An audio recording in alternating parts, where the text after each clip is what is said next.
న్యాయంగా ధర్మంగా అయితే ఈ టయానికి నేను లోపలే ఉండాలి. ప్రతిరోజు నా షెడ్యూల్ ఉదయం 9 గంటలకు వెళ్తే లోపలికి నేను మధ్యాహ్నం లంచ్ చేసి 8 నెలలు అయిపోయింది. ఎందుకు అవుతుంది లేటు అంటే బయట ఏం జరుగుతుందో నాకు తెలియదు. లోపలికి వెళ్ళేంత వరకే నా పని, బయటికి వచ్చేది నా చేతిలో లేదు, మీ చేతుల్లోనే ఉంటుంది.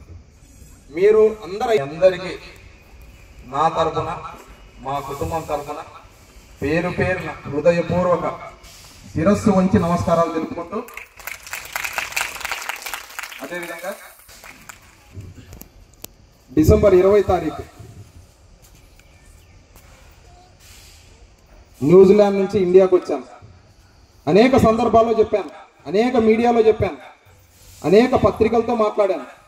కానీ ఇప్పటికి కూడా ఒక అనుమానం ఏంటంటే 10 రూపాయలు ఉంటుందా, 10 రూపాయలు సాధ్యమవుతుందా? ఈ 10 అనేది ఏంది? ఇది ఒక బిజినెస్ టెక్నికా? ఇది ఒక రాజకీయ ముసుగా? సంవత్సర కాలం నుంచి ఫేస్బుక్లో అయితేనేమి, ఇన్స్టాగ్రామ్లో అయితేనేమి, యూట్యూబ్లో అయితేనేమి, అనేక వార్తాపత్రికల్లో, మీడియాలో 90% సంతోషంగా పెడితే 10% డౌట్ఫుల్గా పెట్టారు. ఆ డౌట్స్ అన్నీ కూడా ఈరోజు లోపల కూర్చొని నేను మీడియాతో మాట్లాడడం కాదు, ఈరోజు మీ ముందర కూర్చొని ఆ కమెంట్స్ ఏవైతే వచ్చినాయో వాటన్నిటికీ నేను మీ ముందరే సమాధానం చెప్పేస్తాను లైవ్గా. నెక్స్ట్ అమ్మా కంటిన్యూ కండి సార్. డౌట్గా ఎవరు పెట్టినారు సార్? మీకు డౌట్ ఎవరు అన్నారు కదా, అనేక పత్రికా ఛానల్లో, అనేక మీడియా ఛానల్లో, ముఖ్యంగా వాళ్ళందరికీ డైరెక్ట్గా ఇప్పుడు సమాధానం చెప్పేస్తాను లైవ్గా. ఈ రోజుతో 10 రూపాయలు అనేది నిజమా కాదని ఈ రోజుతో అయిపోవాలి. ఎందుకంటే కొత్త అయిన పెళ్లి కూతురు పెళ్లి కొడుకుని కొత్తగా చూసేకొస్తారు తొలినాళ్ళలో, తర్వాత మళ్ళీ చూడరు ఎవరు. అట్లా స్టార్టింగ్ లో పెట్టినప్పుడు చూడడం. ఇప్పుడు సంవత్సరం అయిపోయా, 2 ఏళ్ళు అయిపోయా. అంటే ఫస్ట్ స్టార్టింగ్ లో మీ హైప్ చేసినది ఎవరు అని అడుగుతాను. 10 రూపాయలు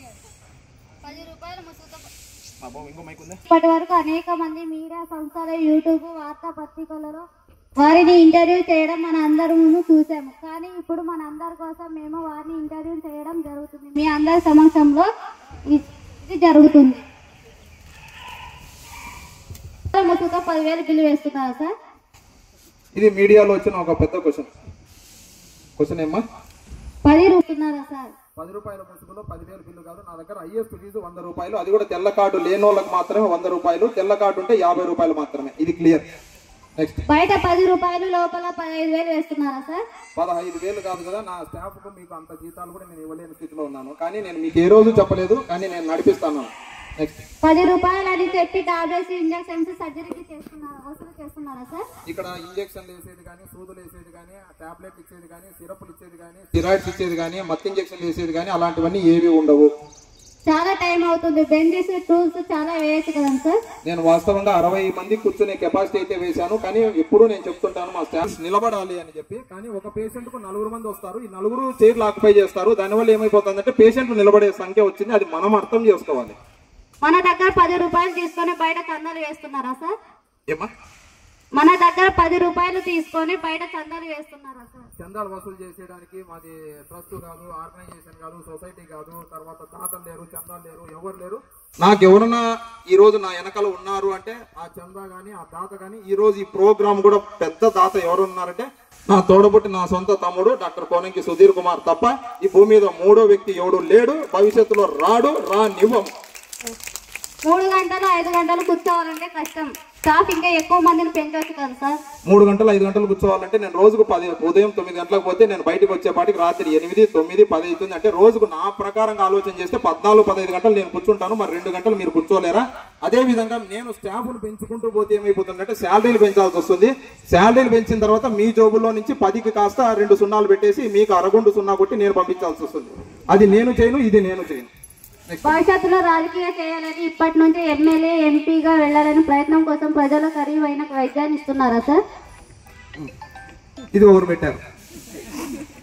భారతదేశంలోనే కాదమ్మా, ఒకటి గుర్తుపెట్టుకోండి. మాజీ రాష్ట్రపతి ఉంటాడు, మాజీ ప్రధానమంత్రి ఉంటాడు, మాజీ డీజీపీ ఉంటాడు, మాజీ సర్పంచ్ ఉంటాడు, మాజీ విలేకరు ఉంటాడు. కానీ మాజీ డాక్టర్ అనేవాడు అమెరికా నుంచి అనకాపల్లి అయినా, అనంతపురం అయినా, ఆంధ్రప్రదేశ్ అయినా ఎక్కడ మాజీ డాక్టర్ అనేవాడు ఉండడు. ఎందుకంటే రాజకీయాలు లేకపోతే మనం కాళ్ళు పట్టుకోవాలా, డాక్టర్గా ఉంటే వాళ్ళే మన కాళ్ళు పట్టుకుంటారు. ఇది క్లియర్. 10 రూపాయల డాక్టర్ వెనకాల ఢిల్లీ పెద్దలు ఉన్నారు, వారు డబ్బు పంపుతున్నారు కాబట్టి నడుపుతున్నారా సార్? మంచి, ఇది కూడా డౌట్. నా 10 రూపాయల వెనకాల ఇందాక చెప్పాను, ఢిల్లీ పెద్దలు లేరు, గల్లీ పెద్దలు ఎవరు లేరు. కేవలం మా తమ్ముడు సుధీర్ కుమారు, మా కుటుంబ సభ్యులు తప్ప ఎవరు లేరు. సెల్ ఫోన్స్ లోపలికి తీసుకొని రానివారు, ఎందుకు భయం సార్? సెల్ ఫోన్ తీసుకోవడానికి భయం ఏంది లేదు, ఆ రికమెండేషన్ నాకు ఇష్టం లేదు. తొలినాళ్ళల్లో మేము లోపలికి సెల్ ఫోన్ అలో చేసేవాళ్ళం. ఒక ఆయన వస్తాడు, సార్ మా సార్ మాట్లాడుతున్నాడు. ఎవరయ్యా అంటే ఎమ్మెల్యే సార్. ఎమ్మెల్యేకి అంత స్టేటస్ ఉంటే నీకు ఎందుకు పేషెంట్కు ట్రీట్మెంట్ నా దగ్గరికి ఎందుకు పంపించాలో, నువ్వే చేపించితే అయిపోయాయి కదా. సో అందుకు సెల్ ఫోన్స్ ఒకటి, అదొకటి. రెండోది ఒకటి, మెడికల్ పరంగా లోపల స్టంట్ వేసింటారు, క్యాన్సర్ పేషెంట్లు ఉంటారు, పేస్ మేకర్లు ఉంటారు. వైద్య పరంగా మిషన్లో కూడా ఇబ్బంది అవుతుంది, ట్రీట్మెంట్కి ఇబ్బంది అవుతుంది. ఇప్పుడు మనం మాట్లాడేటప్పుడు కూడా ఆ చుట్టూ వాతావరణం కేవలం వైద్యమే అందాలనే సంతోషంతో, దృక్పథంతో సెల్ ఫోన్స్ లోపలికి అలో చేయలేదు. 10 రూపాయలు అని చెప్పి మీరు ఎక్స్రే, ఎంఆర్ఐ, సిటీ స్కాన్ లో బిల్లు వేసి తీసుకుంటున్నారా సార్? ఈ రోజు వరకు మేము ప్రభుత్వ గవర్నమెంట్ హాస్పిటల్కి తప్ప ఈ రోజుకు బయటకి ఎక్కడికి పంపించిన సందర్భాలు లేవు. కానీ కొన్ని పేర్లు నేను ప్రస్తావించకూడదు. కానీ రాత్రి 10-11 అయితే కొంతమంది మా దగ్గరకు వచ్చి నన్ను రిక్వెస్ట్ చేసి చేతులు పట్టుకొని మాకు రాసిమని అడిగారు. కానీ నేను వాళ్ళందరికీ ఒకటే చెప్పాను, ఆ రోజు ఈ రోజు చెప్తున్నాను, ఒక తండ్రికి పుట్టినోడు ఒక మాట ఉంటుంది, నలుగురు తండ్రి గారికి పుట్టిన 4 మాట ఉంటాయి. నాది ఆ రోజు ఈ రోజు రేపు కూడా ఒకటే మాటే, ప్రభుత్వ ఆసుపత్రికి తప్ప నేను కాదు ఎవరైనా సరే మా సెంటర్ లో బయటికి పంపించినారని తెలిస్తే మీతో సహా ఉద్యోగంలోంచి తీసేయడానికి నేను రెడీగా ఉంటాను. నెక్స్ట్ ఒకవేళ మీరు భవిష్యత్తులో టికెట్ రాకపోతే మీ పరిస్థితి ఏంటి సార్? ఉంటాడు. అనంతపురంలో ఉండే ఎమ్మెల్యే అమెరికాకు పోతే ఎవరు కేర్ చేయరు. కానీ అనంతపురంలో ఉండే ఒక ఫేమస్ డాక్టర్ అమెరికాకు పోతే ఆడ పేషెంట్ చూస్తారు, గంటకు $500 ఇచ్చి పంపిస్తారు. అందుకు వైద్యో నారాయణో హరి అన్నారు తప్ప వైద్యం ముందర రాజకీయం అనేది రాగి గింజంత మాత్రమే ఉంటుందమ్మా. రాజకీయాన్ని ఎప్పుడు వైద్యానికి జోడించకూడదు. రాజకీయం మన ఇష్టం ఉండొచ్చు, కానీ వైద్యం అనేది నారాయణుని తర్వాత నారాయణుని ప్లేస్ లో మమ్మల్ని ఊహించుకుంటారు తప్ప రాజకీయం అనేది వైద్యం ముందర ఆఫ్టర్ ఆల్ మాత్రమే, అంతే తప్ప రాజకీయం శాశ్వతం కాదు, కానీ వైద్యం శాశ్వతం. BA, BCom లేదా ఫెయిల్ అయిన వారిని స్టాఫ్ గా పెడుతున్నారా సార్? మా దగ్గర కేవలం ఫిజియోథెరపీ మెడికల్ కాలేజ్ లో పాస్ అయిన వాళ్ళు మీతో సహా వాళ్ళనే తీసుకుంటాం తప్ప వేరే వాళ్ళని మేము BA చదివిన వాళ్ళు, BCom చదివిన వాళ్ళు, BSc చదివిన వాళ్ళు మేము పెట్టుకోము. ఎందుకంటే మా చదువు వాళ్ళకి రాదు, వాళ్ళ చదువు మాకు లేదు. మీ అమ్మగారు బయట కంట్రోల్ చేస్తూ కొందరితో 10 రూపాయలు ఉండవా అని అడుగుతారంట కదా, 500 సీటు ఇచ్చి చిల్లరిమ్మంటారు. అవునమ్మా, ఈ విధంగా ముందుగా నరేంద్ర మోడీ గారు నేను ధన్యవాదాలు చెప్పుకుంటాను. ఎందుకంటే ఆయన 2000 రూపాయలు రద్దు చేసినందుకు.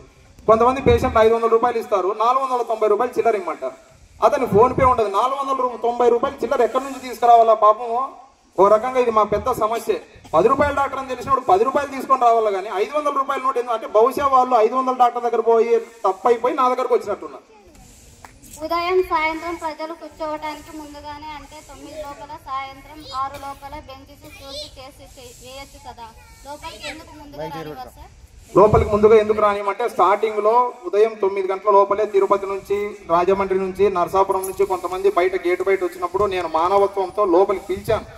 కానీ ఆ రోజు నాకు తెలీదు, ఎందుకంటే మానవత్వంతో పిలిచాను. దాని వెనకాల రాక్షసత్వం ఉందని నాకు కూడా తెలియదు. ఎందుకంటే వాళ్ళు నా చైర్లో తప్ప నేను వచ్చేపాటికి లోపల గురకలు పెట్టి నిద్రపోతున్నారు. బాత్రూంలో కనీసం నీళ్లు కూడా పోయలేదు. కనీసం పని చేసే ఆవిడ కూడా మనము గౌరవించాలి. ఎందుకంటే మన ఇంట్లో తల్లి అయినా పని మనిషి అయినా తల్లితో సమానమే. తల్లితో సేవ చేపించుకోకూడదు ఎప్పుడు కూడా. ఈరోజు డబ్బులు ఇస్తామని కాదు పనోళ్లకు, ఈ రోజు మన తల్లికి ఏ విధంగా అయితే చేస్తామో పనోళ్ళని కూడా అదే విధంగా గుర్తించాలా. వాళ్ళు కనీసం నీళ్లు పోయలేదు, కనీసం బెడ్షీట్ క్లీన్ చేయలేదు. అందుకే RSS సిస్టమ్ సంఘం నేపథ్యం నుంచి వచ్చినప్పుడు ఒక్కటే సిస్టమ్ పెట్టాం, 1 తర్వాత 2, 2 తర్వాత 2, 3 తర్వాత 4. ప్రజలకు మీరు చేస్తున్న సేవలు మంచివే, కానీ మేము గమనించింది కొంతమంది ఫేక్ వైట్ కార్డ్స్ తోటి వస్తున్నారు. ఇది ఎంతవరకు సమాజం? ఇలాంటి వారికి కనీసం చట్టరీత్యా శిక్షణ వేయాలి కదండి సార్. వైట్ కార్డ్ ఎందుకు పెట్టామంటే ఆధార్ కార్డు అందరితోనూ ఉంటుంది, మన అందరితో, నాతో సహా. పాన్ కార్డు, బ్యాంక్ అకౌంట్ ఉన్న అందరితోనూ ఉంటుంది. ఓటర్ కార్డు ప్రతి ఒక్కరికి ఉంటుంది. కానీ BPL కార్డు అనేది గవర్నమెంట్ విధించిన నిబంధనల ప్రకారము తెల్ల రేషన్ కార్డు అంటే BPL బిలో పావర్టీ లైన్ అర్హత ఉండే వాళ్ళకి అని చెప్పి మేము ఆ కార్డును ప్రాతిపదికంగా తీసుకున్నాము. కానీ దురదృష్టవశాత్తు కొన్ని మాకు జరిగిన అనేక అనుభవాలు, సంఘటనలు ఏమంటే ఇప్పటి వరకు 2694 దొంగ కార్డులు నా దగ్గరకు వచ్చి వైద్యం తీసుకొని పోయినారు. 260 మంది 50 రూపాయలు ఇవ్వకుండా పోయినారు. 1472 మంది 10 రూపాయలు ఇవ్వకుండా కూడా పోయినారు. కానీ వాళ్ళందరూ కూడా వైద్యం చేశాము. ఇది కూడా ఆలోచన చేయాలి. ఎందుకంటే ఎన్టీ రామారావు కార్డు చూపించినా నేను చేశాను, జగన్మోహన్ రెడ్డి కార్డు చూపించినా నేను చేశాను, రాజశేఖర రెడ్డి కార్డు చూపించినా నేను చేశాను. నేను సంతోషపడేది ఏంటంటే ఆ పెద్దలు చనిపోయినా కూడా వాళ్ళ కార్డుని వాళ్ళ గుండెల్లో పెట్టుకొని నా దగ్గర తీసుకొచ్చినందుకు నేను సంతోషపడి వాళ్ళను వైద్యం చేసి పంపించానే తప్ప ఈ కార్డు చెల్లదని మాత్రం చెప్పను. భవిష్యత్తులో ఏ కార్డు అయినా సరే వైట్ కార్డు తీసుకొచ్చినా బ్రిటిష్ వాళ్ళ కార్డు తప్ప 1947 తర్వాత ఏ కార్డు తీసుకొచ్చినా మేము యాక్సెప్ట్ చేస్తాం. ఎప్పటి వరకు 10 రూపాయలు ఉంటుంది? భవిష్యత్తులో మీరు పెంచుతారా లేదా సార్? భవిష్యత్తులో BPL కార్డు ఎట్టి పరిస్థితుల్లో నా గుండెలో శ్వాస ఉన్నంత వరకు నేను ఇదే మా తండ్రి గారి సమాధి మీద మాట ఇచ్చి ప్రమాణం చేసి చెప్తున్నాను, నా ఒంట్లో ఊపిరున్నంత వరకు, నేను ఈ భూమి మీద నిలబడినంత వరకు 10 రూపాయల కార్డు అనేది చిరస్థాయిగా ఎప్పటికీ ఉంటుందని మరొక్కసారి అనేక సందర్భాల్లో చెప్పాను, ఇప్పుడు కూడా చెప్తున్నాను. దీంట్లో ఎటువంటి మార్పు అయితే ఉండదు. ఎందుకంటే మా తండ్రి గారు చెప్పిండేది ఒకటే, రక్త మాంసంతో వ్యాపారం చేయొద్దు. నేను వ్యాపారం చేయట్లేదు, వైద్యమే చేస్తున్నాను. కొంతమంది ఫోన్ పే చేయకుండా చేశామని చెప్పి వెళ్తున్నారు. దాని మీద మీ చర్యలు ఏవి సార్?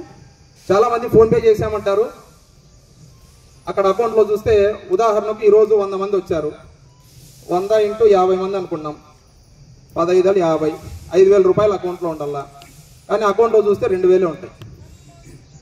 మిగతా ఎక్కడ పోయినాయి దేవునికి కూడా తెలుసు, మాకు కూడా తెలుసు. కానీ మా స్టాఫ్ మేము చెప్తుంటాం, అమ్మ కొంతమంది ఈ లేని పక్షంలో ఉంటే నా దగ్గరకు పంపించండి, మనం పంపించేద్దాం. కానీ వాళ్ళు ఫోన్ పే చేశామని చెప్పి ఇలా చూపిస్తారు, ఆకాశంలో నక్షత్రం చూపించినట్లు. ఆ సెల్ ఫోన్లో టిక్కు పడి ఉంటుంది. ఆ టిక్కు మేము కనిపెట్టిండేది ఏమంటే ఆల్రెడీ అతను బయట పర్చేజ్ చేసి ఉంటాడు, దాన్ని స్క్రీన్ షాట్ తీసుకొని మాకు చూపిస్తాను. ఇది ఎవరు ఆలోచన చేసుకోవాలి? మనం ఆలోచన చేసుకోవాలి. మీరు నన్ను మోసం చేయట్లేదు, మిమ్మల్ని మీరే మోసం చేసుకుంటున్నారు. నాకు ఏమీ కాదు, ఏమీ పోదు. ఇప్పటి వరకు ఎన్ని దొంగ రేషన్ కార్డ్స్ వచ్చాయి? ఎంతమంది డబ్బులు ఇవ్వకుండా వెళ్ళిన సందర్భాలు ఉన్నాయి సార్? ఇందాక అదే చెప్పాను, 2694 మంది రేషన్ కార్డులు, దొంగ రేషన్ కార్డులు మా దగ్గర చూపించారు. ఎలా కనిపెడతారు మీరు అంటే ఆ రేషన్ కార్డు ఉన్న నంబర్ని ఒకసారి మనం ఆన్లైన్ స్క్రీనింగ్ చేస్తే ఒకసారి కలెక్టర్ ఆఫీస్ పంపిస్తే దాంట్లో మాకు తేలిండే కొన్ని విస్తుపోయే నిజాలు ఏమంటే, అనంతపురం జిల్లాలో ఒక ఎంఆర్ ఒకసారి బాధ కలుగుతుంది. కానీ తప్పని పరిస్థితుల్లో ఆ కార్డును చూసి, ఎందుకంటే నేను వాళ్ళని చూడట్లేదు, ఈ రాష్ట్రం కోసం పనిచేసినటువంటి రాజశేఖర రెడ్డి గారు అయితే, ఎన్టీఆర్ గారు అయితే వాళ్ళని చూసి నేను ముందుకు అడుగు వేస్తాను. ఎందుకంటే రాజశేఖర రెడ్డిలో డాక్టర్ ఉన్నాడు, ఆయన ఈ రోజు ప్రజల కోసం చనిపోయినాడు. మళ్ళీ ఇది కూడా మాట్లాడితే రాజకీయం అంటారు. రాజకీయ కేంద్ర ఆరోగ్య శాఖ మంత్రిగా పనిచేశారు. ఇప్పుడు నడ్డా గారు ఉన్నారు. వారు మన టర్మ్ లో ఓడిపోతే వారు ఇప్పుడు ఏం చేస్తున్నారంటే, వారు 6 సార్లు ఎంపీకి గెలిచారు ఢిల్లీ నుంచి. కానీ ఇప్పుడు ఏం చేస్తున్నారంటే, వారు ఇంటి దగ్గర వైద్యం పెట్టుకొని రోజుకు 15 లక్షల రూపాయలు సంపాదిస్తున్నారు. ఆయన ఒక మాట చెప్పారు, నేను ఎంపీకి గెలిస్తే 5 లక్షలే వస్తుంది, కానీ రోజు 10 లక్షలు సంపాదిస్తాను అంటారు. ఇప్పుడు దీన్ని బట్టి మీరు చెప్పండి, రాజకీయం గొప్పదా, వైద్యం గొప్పదా? వైద్యమే గొప్పది. ఇంకోటి ఉదాహరణ, బూర నర్సయ్య గౌడ్ గారు అని చెప్పి పక్కనే తెలంగాణలో ఉంటారు. వారు గతంలో టీఆర్ఎస్ గా ఎంపీగా చేశారు, తర్వాత బీజేపీలోకి వచ్చారు. వారు కూడా ఓడిపోయారు. ఓడిపోయిన తర్వాత ఈ రోజుకు 6 సర్జరీలు చేస్తున్నారు. వారు రోజుకి 22 లక్షల రూపాయలు సంపాదిస్తున్నారు. వారు గెలవకుండా ఓడిపోవడమే వాళ్ళకి కలిసి వచ్చింది. అంటే వైద్యం అనేది చాలా గొప్పది. ధన్యవాదాలు. థ్యాంక్ యూ అమ్మా.